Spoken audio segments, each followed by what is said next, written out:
지난 한 주간 정말 날씨가 더웠죠. 전 세계적으로 더웠어요.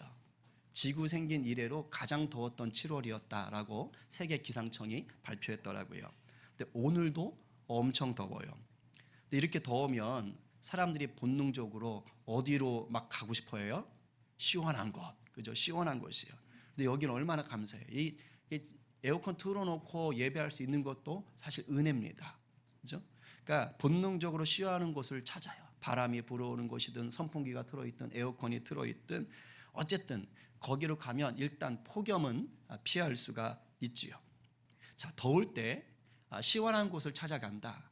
이것은 더위를 피할 수 있는 가장 직접적인 방법입니다. 그런데 더위를 우리가 좀 이겨낼 수 있는 또 하나의 방법이 있어요. 이건 아주 직접적인 방법은 아니에요. 그러나 아주 중요한 방법이기도 합니다. 보통 이제 더위가 오면 우리가 초복, 중복, 말복 이런 게 있는 이유가 뭡니까? 그때 좀 뭘 먹으란 얘기잖아요. 그렇죠? 이게 더위가 오면 우리가 시원한 곳으로 가서 직접적으로 더위를 피하는 방법도 있지만 또 더 중요한 방법은요, 잘 먹는 거예요. 그러니까 특별히 더울 때는 또 보양식 같은 걸 먹기도 해요. 요즘은 좀 덜 먹지만 탕 아시죠? 옛날에 이제 보신탕 그랬지만 지금 뭐 영양탕 이런 얘기 하던데 요즘 그건 이제 잘 안 먹는 것 같아요. 아니면 이제 뭐 삼계탕, 뭐 또 추어탕, 뭐 이런 것들 또 여러분들 뭐 드시나요? 익모초 이런 것도 음료로서 많이 드시죠. 그러니까 이제 이런 것들을 먹으면 먹는 즉시 뭐 더위가 물러간다 그런 건 아니에요. 어떤 경우는 땀을 뻘뻘 흘리면서 안 그래도 더운데 땀을 뻘뻘 흘리면서 음식을 먹을 때도 있습니다. 근데 이런 음식을 먹어주면 보양식뿐만 아니라 음식을 잘 먹어두면 어떻게 돼요? 우리의 몸이 면역력을 키우고 체력이 좋아지는 거예요. 그래서 더위를 견디는 힘이 생기는 겁니다. 더울 때 시원한 곳을 찾는 게 일종의 더위를 피해가는 방법이라면 우리가 더울 때 음식을 잘 먹고 보양식 같은 것을 먹고 몸을 튼튼히 하는 것은 뭐냐? 더위를 이겨내는 방법인 거예요. 그래서 우리가 더위를 피하는 것도 중요하지만 실제적으로 더 중요한 건 뭐냐? 더위를 이길 수 있도록 우리 몸을 준비시키는 것도 중요합니다. 왜냐? 폭염이 오고 더울 때 항상 그때마다 시원한 곳에 우리가 있을 수 없어요. 때로는 그냥 폭염 아래서 일을 해야 될 때도 있고 그 아래를 걸어가야 될 때도 있습니다. 그럴 때는 몸이 버텨야 되는 거예요. 그러려면 우리 가운데 잘 먹고 보양식을 잘 챙겨야 되는 것이겠죠. 제가 지금 왜 자꾸 먹는 얘기를 하느냐? 영적으로 적용하고 싶어요. 우리 신앙생활에도 지금 말씀드린 걸 좀 적용할 수가 있어요. 우리가 살다 보면 정말 숨이 턱턱 막히고 정말 쓰러질 것 같은 그런 폭염 같은 인생의 문제를 만날 때가 있어요. 많지요. 배우자나 자녀가 속을 썩이기도 하고 몸이 아프기도 하고 돈이 갑자기 궁해져서 어렵기도 하고 일터를 잃기도 하고 나름 열심히 뭔가를 준비했는데 실패하기도 하고 지금 우리 성도들 삶에도 이런저런 아주 그냥 이 폭염 같은 문제들 어려움들이 다 있어요. 근데 이런 문제들이 그냥 더울 때 시원한 곳 찾아가는 것처럼 즉시 문제가 해결되면 얼마나 좋겠어요? 근데 그렇지 않은 경우가 의외로 많아요. 삶의 문제 어려움을 주는 배우자나 자녀가 그냥 내가 말 한마디 탁 하면은 잘못했습니다. 깨닫겠습니다. 하고 탁 돌이키면 그러면 그냥 직접적으로 한 방에 내가 해결하는 게 되는데 그렇지 않을 때가 너무 많아요. 너무 많습니다. 질병으로 어려움 겪는 가족들이 있어요. 또는 내 몸이 질병 때문에 힘들 수 있어요.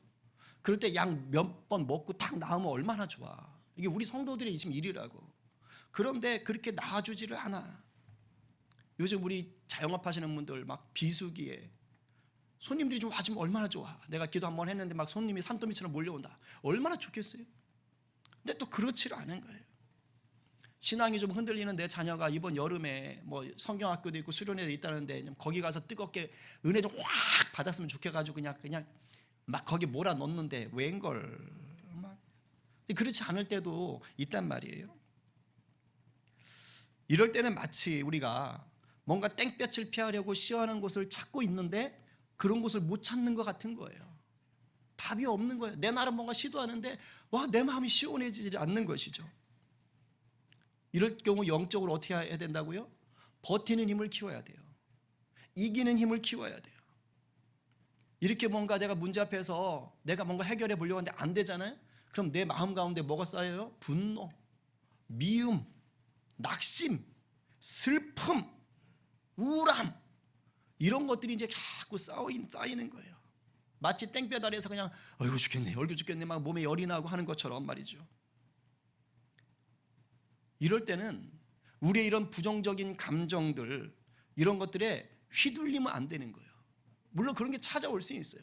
근데 거기에 완전히 묶여가지고 그냥 나 죽네 이러면 안 되는 거예요. 이렇게 삶의 폭염 같은 문제가 닥칠 때, 바로바로 해결 안 될 때, 이때 우리에게 필요한 게 뭡니까? 하늘로부터 평화가 임하는 거예요. 하늘로부터 부어지는 자유함을 입을 수 있을 때예요. 그게 필요한 거예요. 하늘로부터 부어지는 평강과 자유함이 내가 당장 해결할 수 없는 문제들 가운데 부어지면 그럼 버티고 이기는 겁니다. 이러려면 어떻게 해야 돼요? 평소에 영적인 양식을 잘 먹어야 돼요. 영적인 양식을 잘 먹어야 돼. 영적인 보양식을 잘 먹어야 돼. 마치 더위를 이기기 위해 평소에 잘 먹는 것과 똑같은 거예요. 평소 영적인 이 양식을 잘 먹는 것은 당장 내 삶의 문제에 닥친 문제를 해결하는 것하고는 직접적인 연관이 없어요. 돈 문제가 닥쳤으면 돈으로 때워야 되잖아요. 그게 직접적인 해결이잖아요. 그런데 영적인 양식은 뭐냐? 그것과 상관없는 거예요. 돈 문제를 해결하는 게 아닙니다. 그러나 영적인 양식을 잘 먹어두는 사람은 어떠한 삶의 문제가 닥쳐도 버티고 이길 수 있는 힘이 생기는 거예요. 그러면 평상시에 영적인 양식을 잘 먹는다. 그게 뭡니까? 그게 바로 예배인 거예요. 그게 바로 예배. 그냥 예배 왔다 갔다 하라는 게 아닙니다. 예배를 제대로 드리라고요. 여러분 더울 때 삼시세끼 어쨌든 하루하루 밥은 먹어요. 뭘 먹든지 대충 때웁니다. 근데 제대로 먹어야 되잖아요. 그래야 버틴다고요. 특별히 힘들 때는 보양식처럼 좋은 걸 먹어야 된다고요. 그러니까 예배도 그냥 대충 드리는 게 아니라 제대로 된 예배를 드릴 수 있어야 된다는 거예요. 예배를 제대로 드릴 때 우리 인생은 제대로 이기는 삶을 살 수가 있습니다. 안타깝게도 많은 성도들이 예배의 참 의미를 모른 채 예배합니다. 그냥 예수 믿고 교회 다니니까 예배 드려야 된디야. 그러니까 그냥 나와서 예배를 하는 분들이 많아요. 그냥 주일에 이렇게 나오면 순서를 따라서 찬양하고 기도하고 말씀 듣고 뭐 헌금도 하고 광고도 듣는 게 그게 예배지 뭐. 이렇게 생각하고 끝나는 분들도 간혹 있는 것 같아요.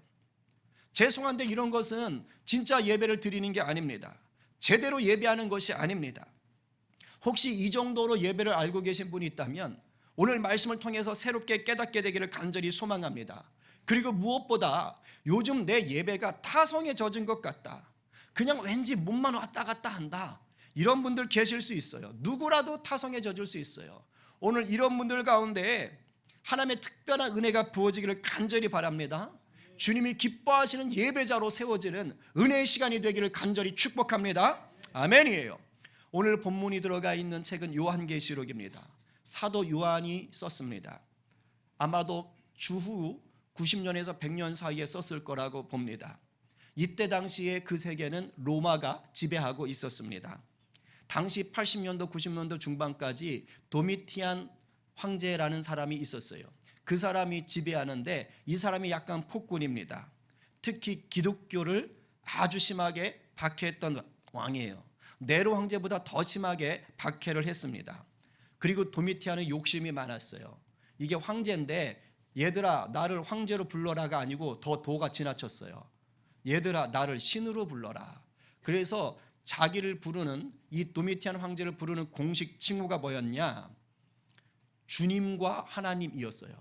주님과 하나님, 키리오스 카이 데오스. 나를 주님으로 하나님으로 불러라. 이게 공식 칭호예요. 자기를 이렇게 부르래요. 신인 겁니다. 정신이 이상해진 거죠. 이 권력의 맛을 보니까 여기까지 올라간 것입니다. 그런데 예수 믿는 자들이 황제를 주님으로 하나님으로 부를 수 있습니까? 없습니까? 안 되는 거예요. 예수를 믿는 자는 오직 주님만이, 오직 하나님만이, 오직 예수님만이 나의 주님이시요 나의 하나님인 겁니다. 그러니까 부를 수가 없어요. 그러니 어떻게 됩니까? 당연히 손해가 있고 박해가 따라오고 순교가 따라오는 거예요. 그걸 각오할 수밖에 없는 상황이 된 겁니다. 왜? 황제를 주님으로 하나님으로 안 부르거든요. 그때 당시 사도 요한이 이 책을 쓸 당시 예수 믿는 사람들이 이렇게 편하게 좋은 데서 예배하거나 할 수 있는 환경이 아니라고요. 목숨을 내걸어야만 되는 그런 환경 속에서 예수를 믿었습니다. 이런 시기에 바로 이 책이 기록되었어요.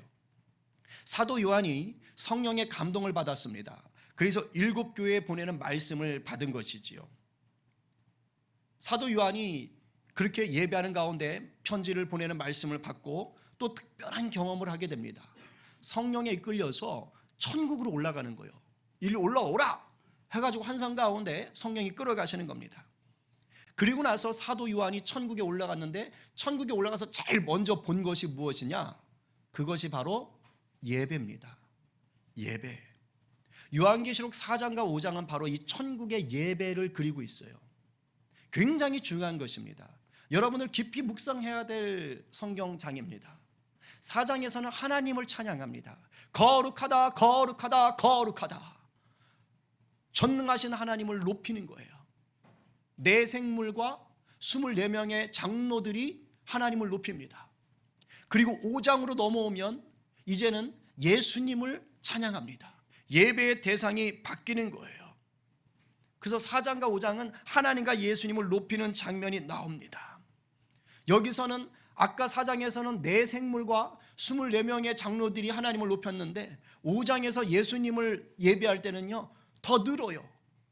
만만천천의 천사들, 셀 수 없이 많은 천사들이 또 등장하고 그 다음에 온 우주가 함께 하나님을 예배하는 장면이 나오는 거예요. 오늘 우리는 천국의 예배 장면을 보면서 우리의 예배가 어떠해야 되는지를 좀 생각해 볼 거예요. 여러분 잘 들으십시오. 그래서 예배가, 나의 예배가 하늘의 예배가 되기를 간절히 소망하기를 간절히 바랍니다. 6절 말씀 다시 읽겠습니다. 자, 시작. 내가 또 보니 보좌와 네 생물과 장로들 사이에 한 어린 양이 서 있는데 일찍이 죽임을 당한 것 같더라. 그에게 7뿔과 7눈이 있으니 이 눈들은 온 땅에 보내심을 받은 하나님의 7 영이더라. 아멘.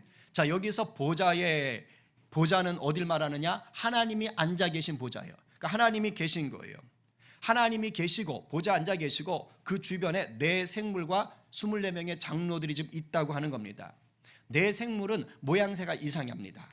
사자 얼굴, 소 얼굴, 사람 얼굴, 독수리 얼굴, 이렇게 네 가지 모양의 얼굴을 하고 있는, 그리고 날개는 6개가 돋아 있고 안팎으로 눈이 잔뜩 달려 있는, 그러니까 우리가 딱 보면 그냥 괴물스러운 그러한 네 생물이 딱 보좌 주변에 딱 있는 것이에요. 요걸 지금 설명하기엔 길어지니까 요 네 생물은 뭐냐? 밤낮 그곳을 지키며 하나님을 찬양하는 천사라고 생각하시면 됩니다. 학자들은 온 자연 생태계를 상징한다라고도 보는데, 여하튼 이 네 생물이 항상 하나님 주변에서 하나님을 높이고 있다라는 것을 알고 계셔요. 그리고 장로들이 24명인데 이 사람들이 이제 면류관을 쓰고 있어요. 그럼 면류관을 벗어서 경배하고 막 이럽니다. 이 24명의 장로들은 누구냐? 모든 예수 믿는 성도들을 대표한다라고 얘기해요. 구약의 12지파, 신약의 12사도가 합쳐서 24시다 이런 얘기도 하고 하는데, 여하튼 간에 여기서는 예수 믿는 성도들을 대표하는 자들이 24명의 장로들이다라고 보시면 돼요. 그리고 중요한 것은 뭐냐? 그 사이에 죽임을 당한 것 같은 어린 양이 서 계셔요. 자, 죽임을 당한 것 같다는 말은 뭡니까? 예수님이 아직도 하늘에서 죽어 계시다는 얘기인가요? 아닙니다. 그것이 아니라 여전히 하늘에 계신 예수님, 사도 요한이 본 그 예수님은 어떠한 흔적을 갖고 있어요? 십자가의 흔적을 갖고 있다는 거예요. 바로 저와 여러분을 위해서 죽으신 그 예수님의 사랑의 흔적으로 예수님이 지금 천국에 계신다, 이 말인 것입니다. 그런데 이 어린 양, 죽임을 당한 것 같은 이 어린 양의 모습이 약간 이상합니다. 7뿔이 있고요, 7눈을 가지고 있습니다. 이상하지요? 예수님이 7뿔과 7눈을 갖고 있다고 생각해 보세요. 이것들이 뭔가 다 상징적으로 얘기하고 싶은 것들이 있는 거예요. 7뿔을 가졌다. 일단 요한계시록은 7이라는 숫자가 많이 나와요. 자, 7은 무엇을 상징합니까? 온전함, 완전함을 상징하는 거예요. 완벽함을 상징하는 거예요. 여기서 뿔은 전능한 능력이에요. 파워를 얘기합니다. 못할 일이 없는 거예요. 그리고 7눈은 성경이 뭐래요? 온 땅에 보낸 하나님의 7 영이라고 말합니다. 성령을 얘기하는 거예요. 온 땅을 살피는 거예요. 그러니까 예수님이 뭐예요? 하나님의 전능하심을 입은 자요. 그리고 성령과 함께 온 땅을 두루 살피시는 분이다라는 것을 지금 사도 요한이 얘기하고 싶은 것입니다. 여러분, 지금 예배할 때 어떤 예수님을 예배하고 있는 것입니까? 오늘 이걸 아셔야 되는 거예요. 나를 위해 십자가에 달려 죽으시고 다시 부활하신 예수님을 예배하는 거예요. 근데 그 예수님이 어떤 분이냐? 전능하신 분이다라는 것을 반드시 기억하셔야 돼요. 그리고 7눈을 가졌다 그랬잖아요. 모든 것을 보실 수 있는 거예요. 여러분의 속마음까지 다 꿰뚫어 보고 계셔요. 여러분들이 홀로 숨죽여서 눈물 흘리고 펑펑 우는 것들 우리 주님이 다 알고 계세요. 아파가지고 시름시름하는 것들 우리 주님이 다 보고 계셔요. 여러분들이 손해보고 있고 그냥 꾹꾹 눌러 참고 있고 인내하고 있는 것들 우리 주님이 다 보고 계시는 거예요. 내가 안다 말씀하시는 거예요. 그런 주님께서 바로 나를 은혜로 살려주셨어요. 그분이 오늘 우리가 예배할 때 함께 예배하고 계신 것입니다. 예배를 받으시는 거예요. 이것을 믿으면서 여러분들이 주님 앞으로 나아가실 수 있어야 합니다. 그러니까 예배할 때 딴청 피우면 안 돼요. 우리 주님이 다 보고 계신 거예요. 여러분 눈 뜨고 몸 이러고 있어도요, 내 마음 중심이 하나님 앞에 온전히 서 있지 못하잖아요. 우리 주님이 다 감찰하고 계신 거예요.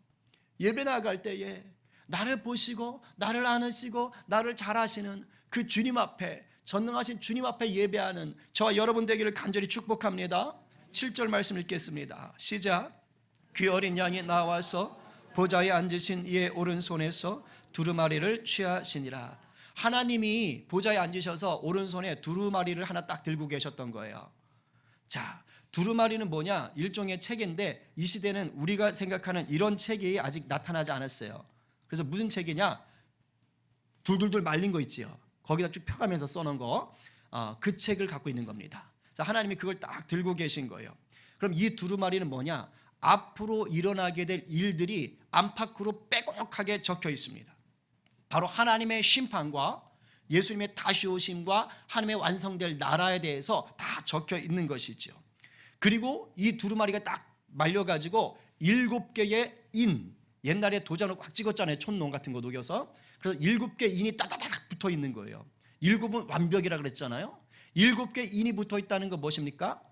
철저하게 비밀로 붙여진 하나님의 책이다라는 것입니다. 바로 그것을 지금 예수님이 딱 받는 거예요. 자, 8절 말씀 계속 읽어봅니다. 자, 시작. 그 두루마리를 취하심에 내 생물과 24 장로들이 그 어린 양 앞에 엎드려 각각 검은 거와 향이 가득한 금 대접을 가졌으니 이 향은 성도들의 기도드리라. 예수님이 두루마리를 취했다는 것은 예수님만이 그 문서를 열 수 있는 유일한 전능자가 되신다 이 말이에요. 그래서 그 예수님이 두루마리를 딱 받으니까 갑자기 옆에 있던 네 생물과 24명의 장로들이 그 앞에 넙죽 엎드리는 겁니다. 뭐 하는 거예요? 경배하는 거예요. 예배하는 거예요. 승리자가 되시는 예수님이 이 일들, 이 책에 기록된 일들을 이끌어 가실 분이기 때문에 그분 앞에 경배하는 것입니다. 그런데 재밌는 건 장로들이 손에 뭔가를 들고 있어요. 뭐하고 뭘 들고 있대요? 검은 거하고 금대접에 담긴 향이 있어요. 향이 가득한 금대접입니다. 검은 거는 우리 여러분 하프 아시죠? 하프 생각하시면 됩니다.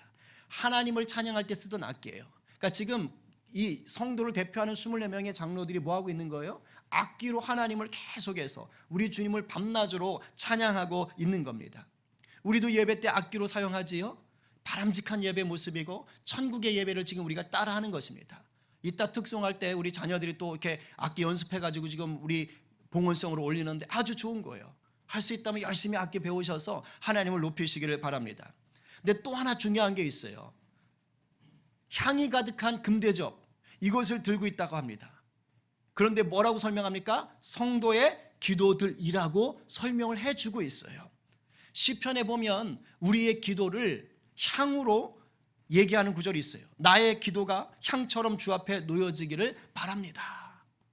제가 아까 기도할 때도 우리 준비 기도할 때 다 앞에 기도할 때 뭐냐면 성도들의 마음을 모아 기도의 향을 피워 올리는 우리 안목의 권사님, 집사님 뭐 이런 식으로 기도한다고요. 바로 여기에서 나오는 겁니다. 여러분, 우리들의 기도가 어떻게 된다는 거예요? 지금 이 말씀을 보니까 24 장로들의 손에 금대접에 담겨가지고 우리 주님께 전달되고 있는 거예요. 여러분 가슴이 뿌듯해지지 않으세요? 혹시 기도하면은 주님이 내 기도 들으시나? 이런 기도 받으시나? 이렇게 생각할 수 있는데 그런 걱정 하들 마세요. 오늘 말씀을 보니까 우리의 기도를 그 24명의 장로들이 다 금대접에 담아가지고 기도의 향으로 다 담아가지고 우리 주님께 다 드리고 있는 것입니다. 그러니까 여러분들이 예배할 때 무엇을 믿어야 돼요? 우리 주님이 나의 기도를 들으신다. 우리 주님이 내 기도에 응답하시는 분이시다. 내 기도가 허투루 사라지는 것이 없다라는 믿음을 가지고 여러분들이 예배 가운데 나가시기를 간절히 축복합니다. 아멘이에요. 자, 9절과 10절 말씀 읽겠습니다. 시작. 그들이 새 노래를 불러 이르되 두루마리를 가지시고 그 인봉을 떼기에 합당하시도다. 일찍이 죽임을 당하사 각 족속과 방언과 백성과 나라 가운데에서 사람들을 피로 사서 하나님께 드리시고 그들로 우리 하나님 앞에서 나라와 제사장들을 삼으셨으니 그들이 땅에서 왕 노릇 하리로다. 아멘. 자, 보세요. 네 생물과 24명의 장로들이 찬양을 올려드리는데 뭐라고 썼어요? 새 노래라고 했어요. 새 노래. 여러분, 왜 새 노래입니까? 이것은요, 예수님의 십자가와 부활 사건이 있기 전까지는 불려진 적이 없던 노래여서 그래요. 예수님의 십자가 부활 사건 이후로 불려지는 노래이기 때문입니다. 그러니까 놀라운 사건인 거예요. 예수님의 십자가 부활이란 놀라운 사건 때문에 새롭게 불려지는 노래이기 때문에 새 노래라고 하는 것이에요. 사망을 이기신 유일한 분을 위한 노래이기 때문에 새 노래라고 하는 거예요. 그분이 그 두루마리를 펼칠 뿐이기 때문에 새 노래라고 하는 거예요. 무엇보다 그 주님께서 십자가에서 우리를 구원하셔서 하나님의 자녀로 삼아 주셨기 때문에 새 노래라고 하는 것입니다. 그런데 여러분, 우리를 하나님의 자녀로 삼아 주신 것도 감사한데 여기서 뭐라고 말합니까? 우리를 나라와 제사장으로 삼으셨고 이 땅에서 왕 노릇하게 하신다고 합니다. 할렐루야. 여러분, 하나님의 자녀인 동시에 우리가 하나님의 통치를 받는 나라가 되는 것이고요, 죽어가는 영혼들을 주님께로 인도하는 제사장이 되는 것이고요, 이 땅에서 무슨 노릇을 한다고요? 왕 노릇한다고요. 왕으로 산다고요. 무슨 말이에요? 마귀의 종 노릇하는 노예로 살지 않는다고요. 그런 처지가 아니라고요. 이 땅에서 직업과 상관없이, 학벌과 상관없이, 여러분의 집안 평수와 상관없이, 성별과 상관없이 하나님이 우리를 자녀로 왕으로 살도록 하시는 것입니다. 할렐루야. 여러분, 예배 가운데 나올 때요, 이러한 자부심을 가지고 나오셔야 되는 것입니다. 얼마나 뿌듯합니까? 그래서 우리는 예배에서 항상 여러분 새 노래를 부르셔야 돼요. 이 말이 오늘 뭐 새로운 찬양 불렀는데 매주 새 찬양을 해라, 그런 뜻 절대 아닙니다. 그런 뜻이 아니고 나를 자녀 삼으시고 나라와 제사장으로 삼아 왕 노릇하게 하신 주님을 매 예배 때마다 기쁨으로 감사로 찬양하라는 뜻입니다. 늘 새롭게 그것을 누리라는 뜻이에요. 왜냐하면 저도 그렇지만요, 타성에 젖은 채로 정말 김 빠진 콜라처럼 맹하게 앉아서 예배하는 경우가 너무 많습니다. 그렇게 예배하지 말자는 거예요. 우리 너무도 쉽게, 너무도 자주 정말 타성에 젖은 종교 의식으로 예배할 때가 너무 많습니다. 찬양 시간이든 설교 시간이든 기도 시간이든 예배 중에 그 어떠한 시간이든 우리 가운데 늘 새로운 감격으로 하나님을 높이는 은혜가 부어지기를 간절히 축복합니다. 여러분, 예배 시간 전에요, 여러분 이렇게 오셔서 대화 나누고 하는 거 참 좋습니다. 막 떠드는 거 좋아, 열심히 교제하세요. 그러나 예배 시작하기 전에 반드시 이걸 기도하십시오. 하나님, 오늘도 내가 새 노래로 하나님을 예배하고 싶습니다. 내 마음 가운데 우리 주님 나를 구원하시고 나를 자녀 삼으시고 나를 나라 삼으시고 나를 제사장 삼으시고 나를 왕 노릇하게 하시는 내 주님을 오늘도 내가 새롭게 예배하고 싶습니다. 멍하게 앉았다 가지 않게 해주십시오. 여러분 반드시 이렇게 기도하고 예배 가운데 들어오시길 바랍니다. 안 그래도 여러분들 예배 정말 잘 드리고 계세요. 그런데 그것이 그냥 습관적으로 드러내는 것이 아니라 마음 중심에서 드러나는 최고의 예배가 되기를 간절히 축복합니다. 이제 이 사건 이후로요 스케일이 확 바뀝니다. 예배의 스케일이 확 바뀌어요. 11절 12절 수많은 천사들이 찬양합니다. 읽겠습니다. 시작. 내가 또 보고 들음에 보좌와 생물들과 장로들을 둘러선 많은 천사의 음성이 있으니 그 수가 만만이요 천천이라. 큰 음성으로 이르되 죽음을 당하신 어린 양은 능력과 부와 지혜와 힘과 존귀와 영광과 찬송을 받으시기에 합당하도다 하더라. 아멘. 제가 지난 금요일 밤에 청소년부 이제 집회를 이제 갔어요. 그래가지고 거기 2층에 잠깐 올라가서 집회 사진 한 장을 제가 단톡방에 올렸습니다. 보셨습니까? 집회 장소인 그 체육관에 청소년들이 가득 차 있는 거예요. 와, 정말 저는 깜짝 놀랐어요. 뭐 한 200명 모였으려나 뭐 그런 집회려나 그랬는데 그게 아닌 거예요. 좋기 1000명은 훨씬 넘겠더라고요. 꽉 차 있는 거예요. 와, 제가 깜짝 놀랐지요.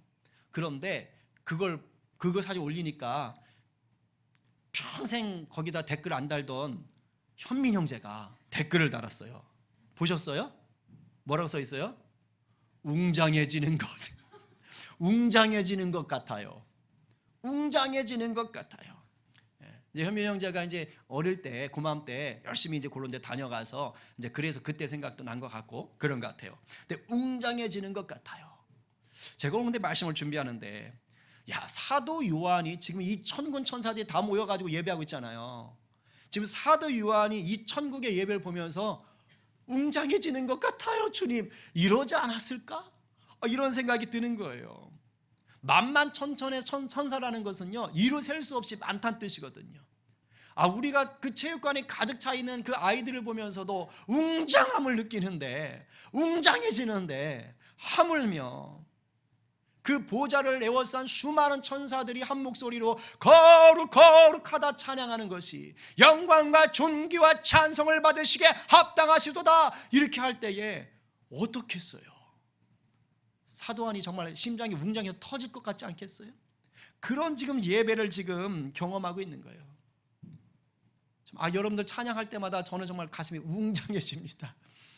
여러분 예배 때마다 정말 그 수만 수천의 천사들과 함께 부르며 그 웅장함을 느끼는 웅장한 성도 되시기를 간절히 축복합니다. 아멘.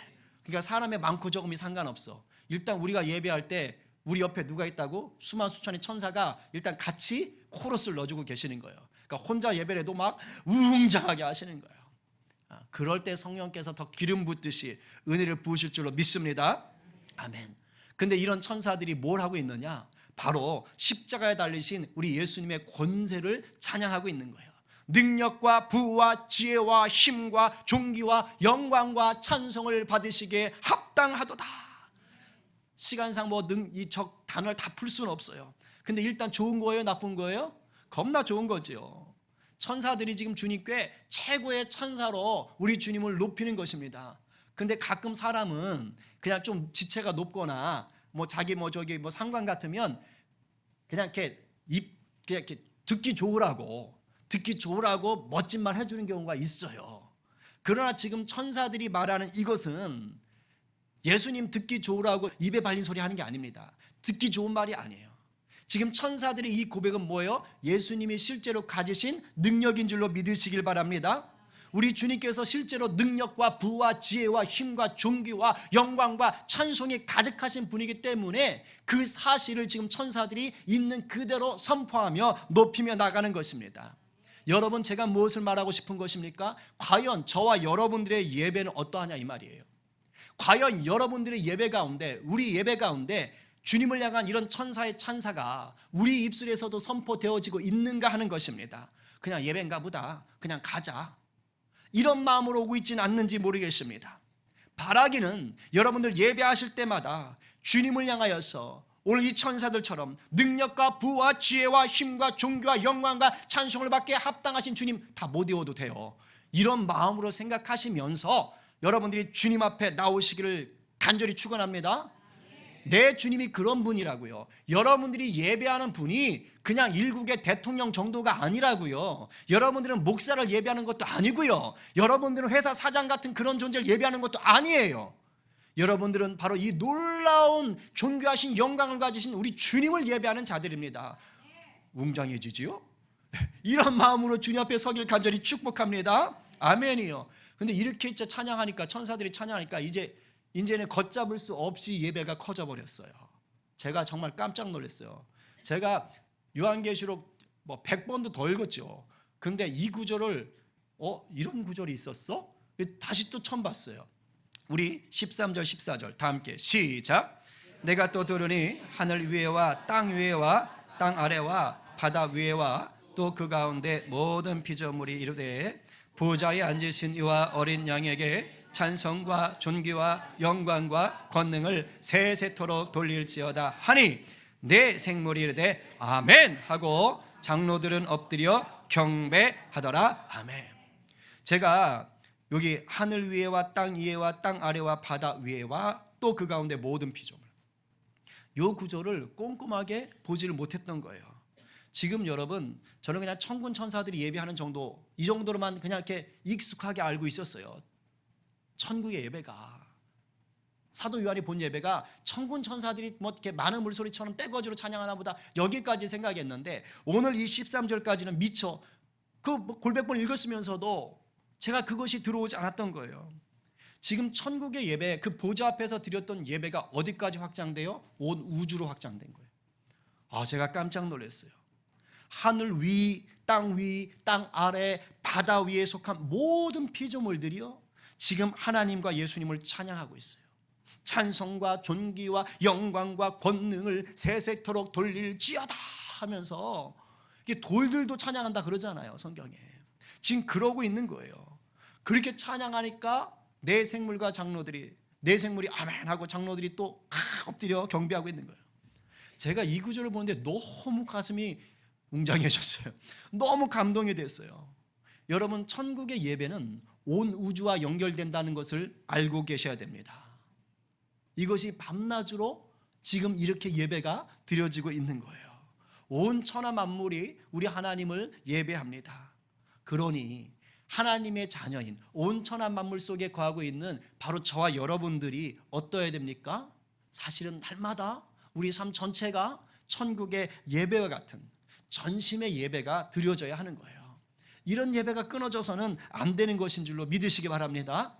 이 갈망이 있으셔야 돼요. 정말 예배하기 위하여 내가 산다, 이 정도로. 일할 때도 예배, 일 때려치고 예배하라는 게 아니라 그 일을 예배처럼 하시라고요. 그죠? 일 때려치고 예배하면 안 돼요. 일할 때 일하셔야 돼요. 일을 예배처럼. 그치? 하나님 지금 도라이바를 돌리는데 할렐루야, 잘 돌려지게 하십시오. 음식을 만드시면서 주여 생명의 주님 이곳에 기름 부어 주시옵소서. 이런 마음으로 예배하는 거예요. 그죠? 연습생들 연습시키면서 우리 윤경자매, 주여 하나님의 형상으로 빚은 저 아이들을 통해서 역사하여 주십시오. 저 윤경자매 고백을 듣고 깜짝 놀랐어요. 대중문화에 아주 그냥 최선봉에서 일하잖아요. 대중가요 만들고 막 이런 애들 키우잖아요. 근데 자기는 대중가요를 안 듣는데, 이건 도대체 일을 잘하는 거예요, 못하는 거예요? 자기는 대중가요를 안 듣는데, 안 듣는 지 오래됐대. 찬양만 듣는다는 거예요. 그래서 참 귀하신 분이네요. 하여튼 우리에겐 대단한 분들이 많아요. 이제 정리하겠습니다. 여러분, 요한계시록은 어느 시대적 배경에 섰다고요? 편할 때 쓴 게 아니에요. 극심한 박해와 고난을 겪던 초대교회 성도들이 이 편지를 받는 거예요. 요한계시록은 죽음을 각오하고 예수 믿는 자들에게 보내신 우리 예수님의 사랑 이야기요, 희망의 편지인 것입니다. 그리고 요한계시록 대부분의 내용은요, 사도 요한이 천국에 올라가서 받은 말씀이에요. 그 천국에 올라가서 말씀을 받을 때 예배로 시작되었어요.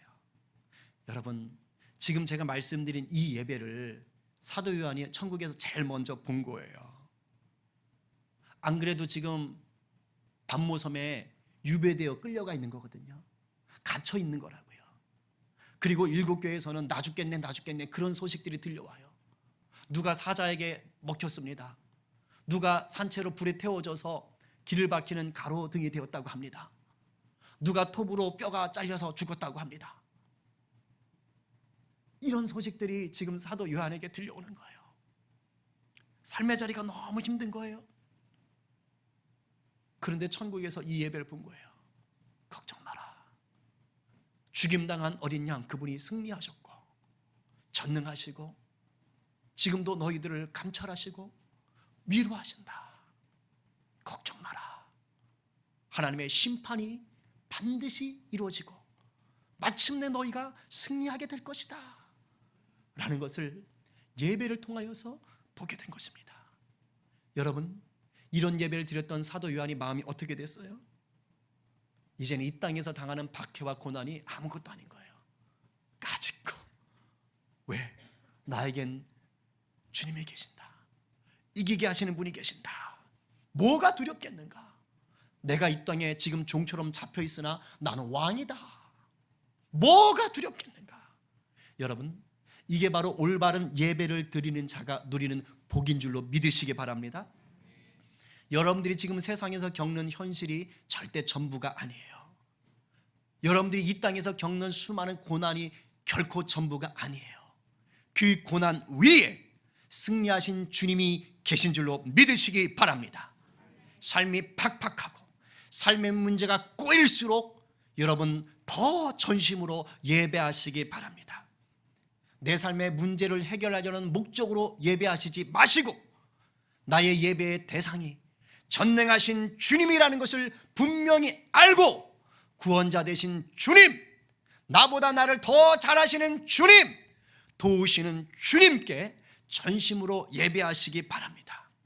이렇게 주님을 올바르게 예배할 때 바로 그 예배하는 그곳에서부터 세상을 이긴 주님의 능력이 우리를 덮어주시는 것입니다. 오늘 누가 하늘의 예배를 이곳에서 드리는 천국의 예배자가 되시겠어요? 오늘 누가 천국의 예배자가 되셔서 어떠한 상황에도 왕 노릇하시는 승리자가 되시겠습니까? 이 말씀 앞에 이제 새롭게 예배하겠습니다 라고 결단하는 저와 여러분 모두가 되기를 간절히 축원합니다.